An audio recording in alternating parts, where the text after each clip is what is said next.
Well, hello, welcome back to Survival Sunday with Johnny Tiger. The date is March 19, 2023. Quick note for those that have been following my art progress. You can see some of my artwork here on the channel. Just go under the short section, under those shorts videos. And I've been uploading a few of the artwork also with some of my text and image posts. You can also find more of my photos and artworks at Twitter and Instagram using at JohnnyTiger1981. Now, some of you know that I had an art show, a small one yesterday, but still an art show that was at the Century House here in New Westminster, BC, and we went from 12 to 3 p.m. I was able to sell three pieces. So thank you so much for those of you that showed up and supported me at the art show. You were all highly, highly appreciated. And those of you that bought my artwork, thank you. And uh, I hope you enjoy them.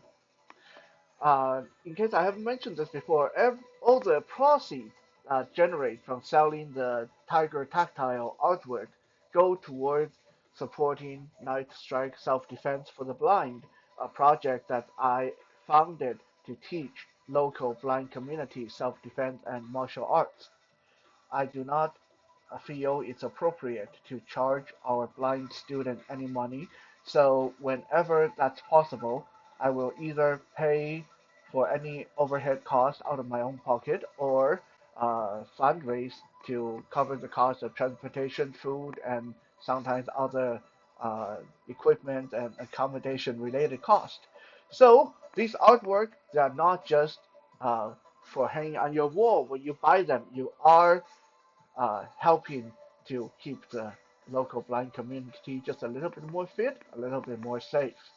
Now, without further ado, you have been looking at this big honking knife on the table, on the counter, and this is our subject of the day. Today I'm going to show you guys the Boker Magnum Pocket. Yes, this is for your pocket kukri. Kukri? Kukri. However you say it. I like to say kukri, but I know some people say kukri as well.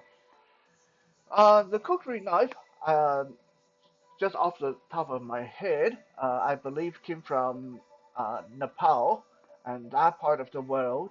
It's a big knife, sometimes a short sword, with a very forward loaded blade, sort of like the same kind of idea that you see in the ancient Spartan weapon, the gladius. The kukri is famous for being a great weapon to chop with. It's both a fighting blade and a great machete in the wilderness. But that is the kukri we're talking about. How about the Boker Magnum pocket kukri?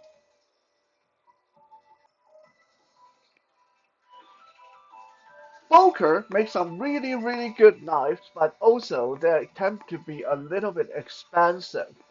They came out with a more budget line of knife, and they put the name Magnum on that.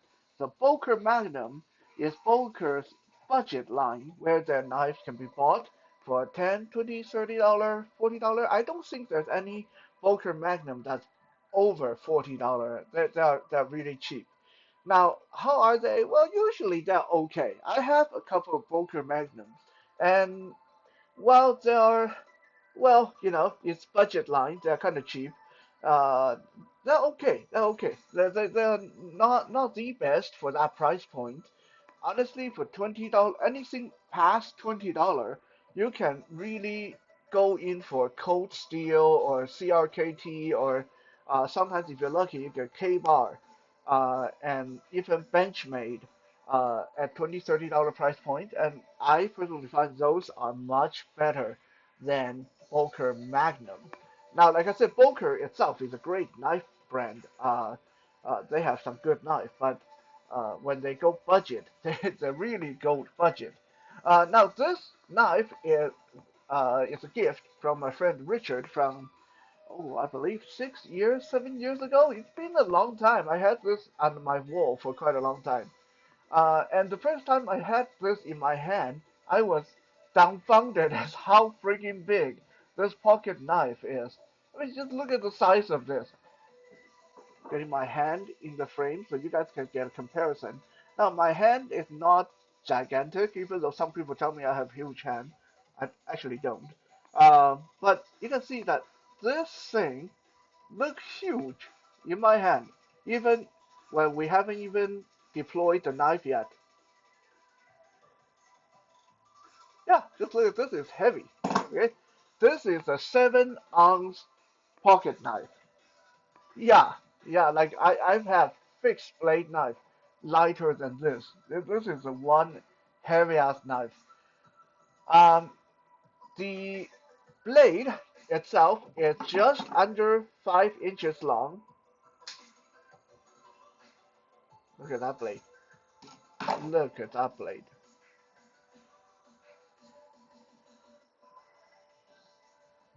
Yeah, look at the size of that.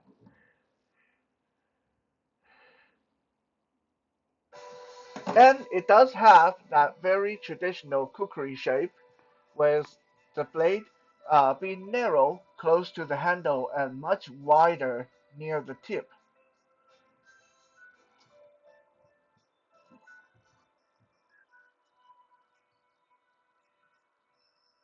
Like I said, the blade itself is almost 5 inches. It's like just over 4.5 inches, and then the handle add another almost 6 inches to this. So, fully deployed, this is really long. This is like a 10-inch giant of a pocket knife when it's fully deployed like this. It has a liner lock. God, I can't even say that. It has a liner lock, which, for those of you who are not familiar with pocket knife, that means there's a piece of steel or metal right here where the thumb is on the handle, right behind the blade. And you want to push this to the side and then use the index finger to fold the blade and quickly get your thumb out of the way. Otherwise, the blade will chop your thumb in half. No, it's not going to chop your thumb in half, but this knife unfortunately does not have a guard on it. So if you don't move your finger, it really will mess up your thumb. Okay, uh, that hasn't happened to me because I am a professional at doing this, but yeah, just make sure you get your thumb out of the way when you fold this knife. There's no guard on it.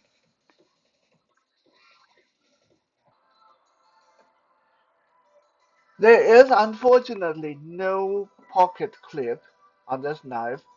And not that it would be really that good to clip to a pocket anyway. Like this knife would be a bit awkward to clip on.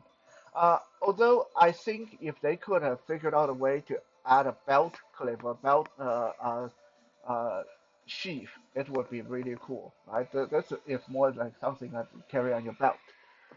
There is, however, a linear hole here on the hilt, on the butt end of the hilt. There's a linear hole right here, and you can add a linear so it can hang around your wrist.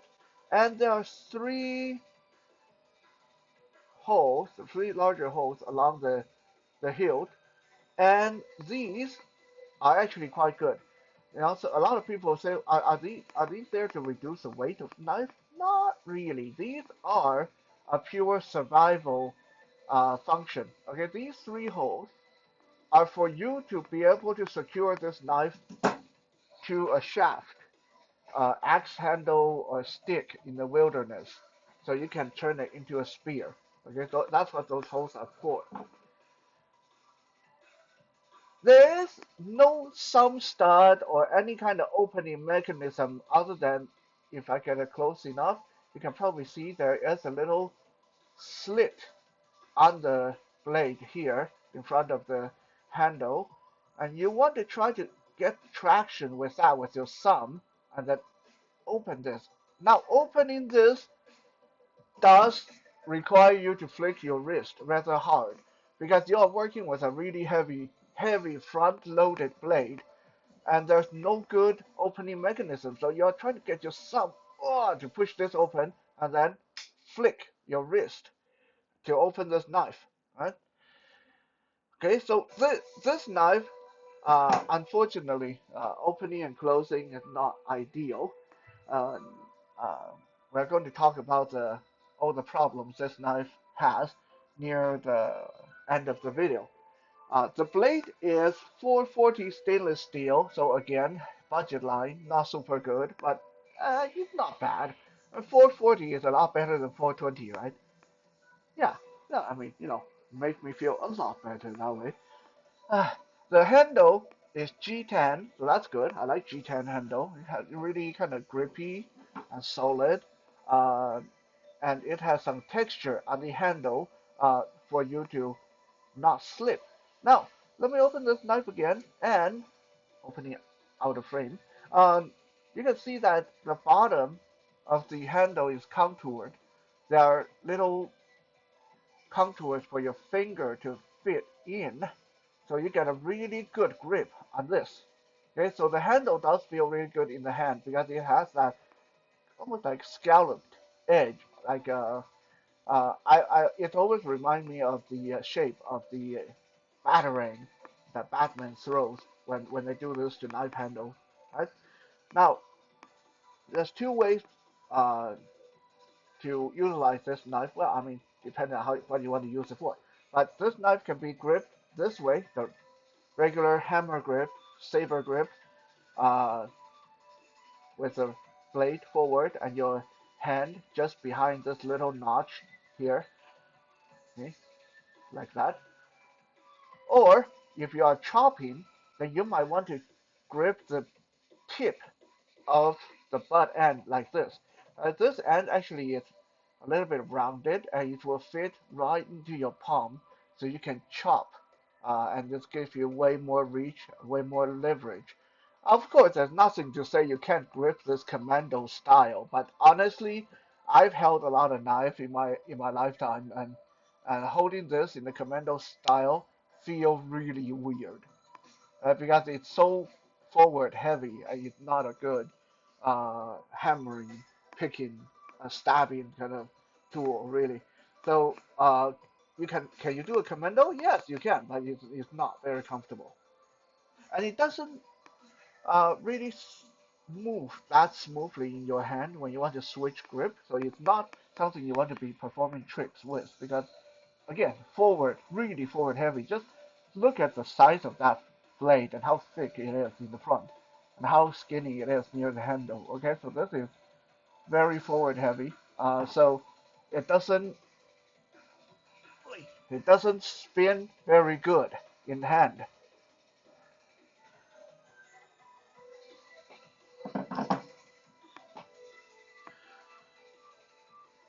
So it is a big, impressive, heavy-looking knife, but is it really as good as the legendary kukri?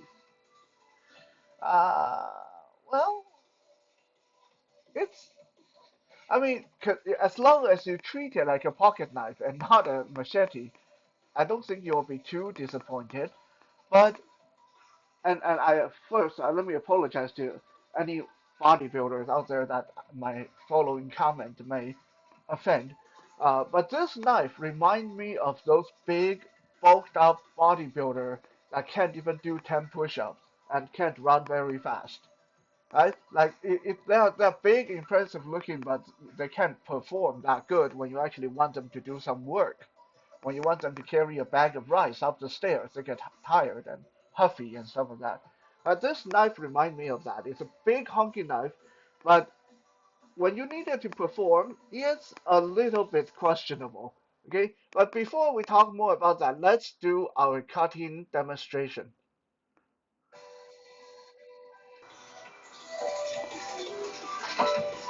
I got this cardboard box here that I'm going to trash anyway. So we are going to take a look. I hope you guys can see me. I'm across the kitchen, but should be pretty visible.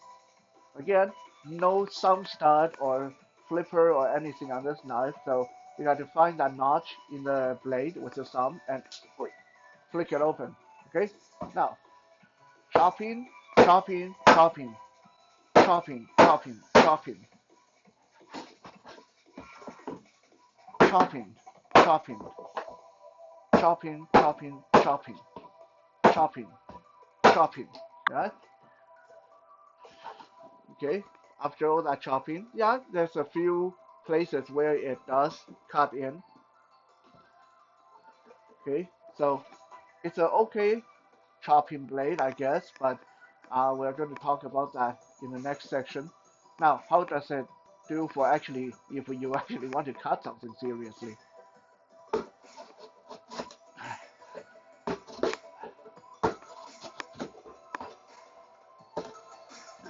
Let me turn this around so you guys can see the undamaged side. Uh, Again, uh, don't do this at home or unless you're good with your handling knife, right? Be careful.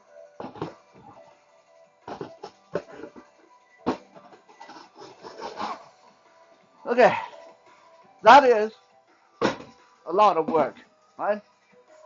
You guys have seen my previous knife reviews, knife demonstration with the K-bar pocket knife and the CRKT wrinkle, and I dare say you never see me before having to exert this much pressure onto a knife when cutting just simple cardboard boxes. The CRKT and the K-bar both tend to glide through that cardboard like it's butter, and no problem whatsoever. Never really needed to exert a lot of effort, like in the case of this knife.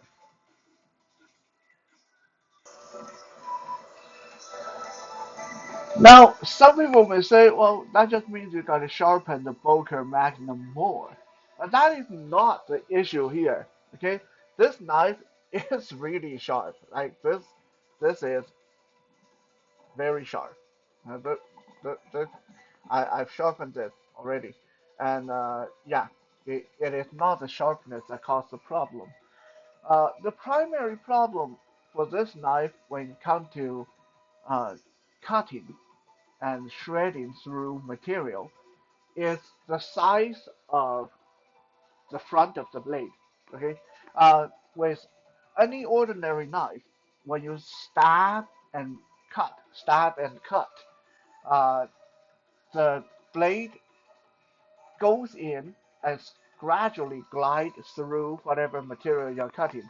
This knife has such a wide head that it takes a lot of effort to force that head through the material. And then, after the head goes in, it suddenly narrows to a really tiny waist, which means now your knife is kind of stuck and you have to drag it, like try to yank it out to insert it again, and the whole process of cutting with this is just really wonky, right? You tend to get stuck a lot. You tend to have to push a lot to get that big, wide forward blade into the material. So now, stabbing is not good. How about chopping? You guys saw me chopping at the box, and it wasn't really doing all that good either. The reason for that is because this is a pocket knife. Like this is not a fixed blade knife, so I don't care how much it look like a machete, how much it look like a kukri.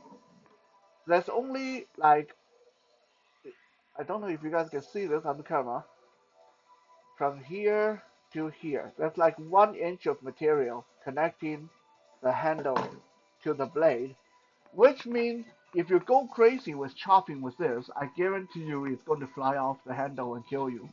Right? It's going to bounce off. It's going to break off. Um, it's just not something that you want to use for heavy chopping and stuff like that. Okay, so chopping not so good, stabbing not too good. It is heavy. It doesn't clip onto your pocket. So I hate to say this because I actually like this knife, but as a utility knife, as a survival knife, this fails. And the only thing that makes this good for survival is one, it's big.